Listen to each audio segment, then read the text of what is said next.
Y por fin hemos llegado al siglo VII. Agarraros porque se viene un momento súper interesante de la historia. Resulta que en este siglo nos vamos a centrar prácticamente durante todo el vídeo en un temita que se las trae. Hablamos de la expansión cultural y religiosa más rápida y extensa que se ha dado en la historia del ser humano. Y es que el siglo VII fue cuando se funda el Islam, algo que repercutió enormemente en el resto del mundo. Así es como en el año 662 el profeta Mahoma fundó la religión del Islam y empezó la denominada como expansión musulmana a lo largo de los siglos siguientes. No nos vamos a centrar en lo que son los orígenes de la religión o la historia del profeta, ya que tenemos un maravilloso vídeo en el canal que habla sobre ello, además de sobre las distintas ramas del Islam. En lo que nos vamos a centrar hoy es en hablar de cómo los distintos territorios se fueron conquistando y cómo durante el siglo que nos ocupa, y un poquito del siguiente, la expansión del Islam reconfiguró las fronteras del norte de África, parte de Europa y gran parte de Asia. Y es que mientras los bizantinos y los sasánidas se daban de leches entre ellos, en la península arábiga se había liado una de tres pares de narices. Con un Mahoma revolucionario y un montón de fieles seguidores y soldados, resulta que la península se llegó a unificar completamente para el año 632, en el cual falleció Mahoma. A partir de este año, los sucesores del profeta no pararon quietos y siguieron llevando al Islam a territorios cada vez más lejanos, enfrentándose con los imperios de moda de aquel entonces. Los primeros a los que los musulmanes se enfrentaron fueron a los bizantinos. Estos últimos estaban acobardados del fuego que se había prendido en Arabia y parece que tenían las fronteras bien cargaditas de soldados por si pasaba cualquier cosa. Y como era de esperar, cualquier cosa pasó, y los árabes musulmanes se tiraron de cabeza a conquistar las regiones romanas colindantes. En Levante parece que la cosa fue fácil para los musulmanes, ya que los habitantes de la región estaban descontentos con el gobierno bizantino. Esto fue, entre otras cosas, porque había muchos judíos y monofisitas que, como no, estaban en desacuerdo con las últimas reformas religiosas que se habían marcado en tiempos del emperador Justiniano. Tenéis más información en el vídeo anterior de esto.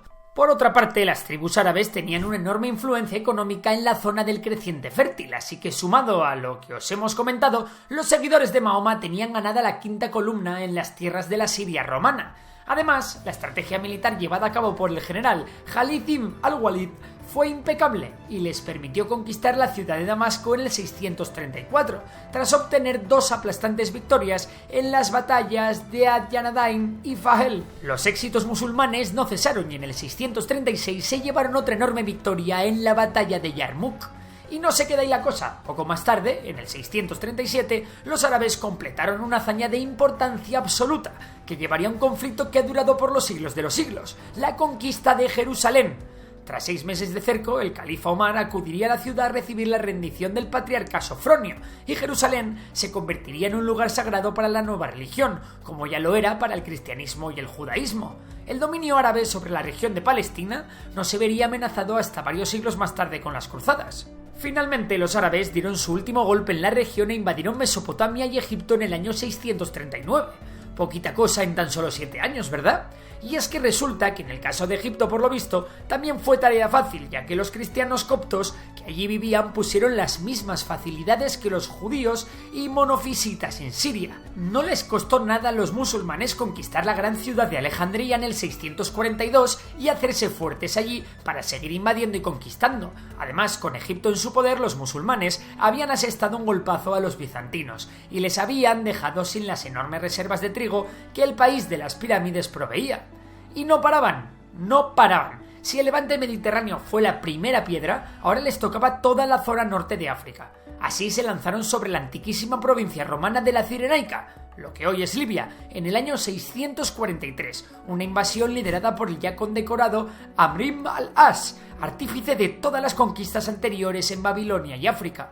Por estos tiempos, tras la muerte del califa Omar, le sucedió a este Uthman, y bajo el reinado del último de los árabes se hicieron con Armenia e Irán, dando lugar así a la finalización de la conquista musulmana de Persia. Si habéis estado atentos a los anteriores vídeos, esto significó el fin de nuestro querido imperio sasánida, del que tanto hemos hablado, así como de la decadencia del zoroastrismo. Eso sí, los musulmanes absorbieron gran parte de la cultura persa. Por otra parte, los árabes también se hicieron con Creta y Chipre, fortaleciéndose en el Mediterráneo y mejorando su potencial marítimo. Los tíos incluso llegaron a asaltar la isla de Sicilia en el año 652. La conquista del Magreb, el noroeste de África, llegaría en el 647, ordenada por el califa Omar, que aún seguía vivo. Para ello mandaría un gran ejército a las tierras de lo que era el exarcado de África, una región que comprendía parte del Magreb y de la península ibérica y que se había independizado recientemente del Imperio bizantino. Así, en la batalla de Sufétula, al ladito de Cartago, los árabes volvieron a salir victoriosos, aunque esta campaña se quedaría en stand-by por el inicio de la guerra civil, que llevaría al asesinato de Uthman, el que fue sucesor de Omar, la posterior sucesión de este por Ali ibn Abi Talib, yerno de Mahoma, y el asesinato de este último. Esto marcaría el final del reinado de los 4 califas ortodoxos, que siguieron el legado de Mahoma, también llamado Califato Rashidun. Ellos fueron Abu Bakr, Omar, Uthman y Ali. Tras ellos se consolidó la dinastía omeya y Damasco se convertiría en la capital del imperio. Cuando la cosa ya estaba calmada, otra segunda invasión al Magreb se daría entre el 665 y el 689, con el objetivo de proteger Egipto de los bizantinos. Un ejército liderado por el general Uqba ibn Nafi salió de Damasco para conquistar la ciudad de Cayurán, al sur de Túnez, y esta ciudad se convirtió en la capital de la provincia islámica de Ifriqiya, que abarcaría las regiones de Libia, Túnez y parte de Argelia. La conquista durante este siglo llegó incluso a Marruecos, y allí se asediaron las ciudades costeras de Bujía y Tánger. También se llegaron a conquistar los territorios en los que más adelante Idris I, un descendiente de Mahoma, fundaría la espléndida ciudad de Fez. En los siglos siguientes habría más conquistas e invasiones y los musulmanes, como bien sabéis, llegarían hasta más allá de la península ibérica. Pero los árabes no estaban contentos con todos estos logros militares y se habían empecinado en realizar una tarea de máxima dificultad, algo que nadie conseguiría lograr hasta muchos años más tarde, en los tiempos del descubrimiento de América: conquistar Constantinopla. En el año 674 comenzó un sitio a la gran capital del Imperio bizantino por parte de los omeyas de Muawiyah I, el primer califa no ortodoxo, en la cual los musulmanes se enfrentaron con las pedazos de murallas que había construido el emperador Teodosio en el pasado, y la cosa se iba a poner peor para los omeyas, porque días antes del asedio, un sirio cristiano llamado Calínico había inventado un arma devastadora: el fuego griego. Este arma incendiaria fue empleada por los bizantinos para mandar al garete a la marina omeya en el mar de Mármara.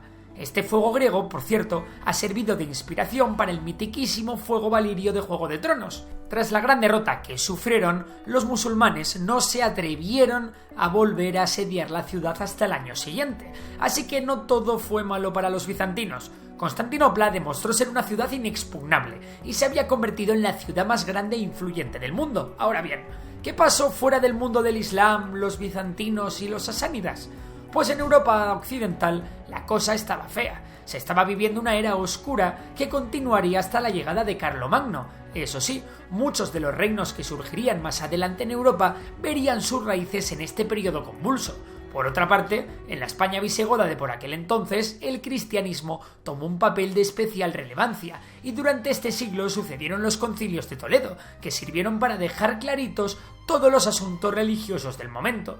En cuanto a Europa Central, ocurrió otro suceso que traería de cabeza a los bizantinos: el establecimiento del poderoso imperio búlgaro, que se localizaría en los Balcanes. Respecto a Asia Oriental, en el siguiente siglo volveremos a China, porque allí se instauró la dinastía Tang y se iba a iniciar otro periodo de gran esplendor para el imperio y la cultura china, así que estad atentos. Y en América se sabe que ocurrió una tremenda tragedia en este siglo: el saqueo de Teotihuacán, tras el que un montón de edificios religiosos y administrativos fueron quemados y destruidos. Un lío enorme es todo el siglo VII, ¿verdad? Con todo esto llegamos al final del vídeo, pero esto no para. En el siglo siguiente vamos a seguir con la expansión musulmana, nos centraremos bastante en Europa y en los vikingos, y volveremos, como no, a nuestro ya conocido imperio chino. Así que nada, si te ha gustado el vídeo, dale a like, suscríbete, y si te gusta la economía puedes seguir a Memorias de Tiburón, mi otro canal. Por lo demás, un saludo y hasta la próxima.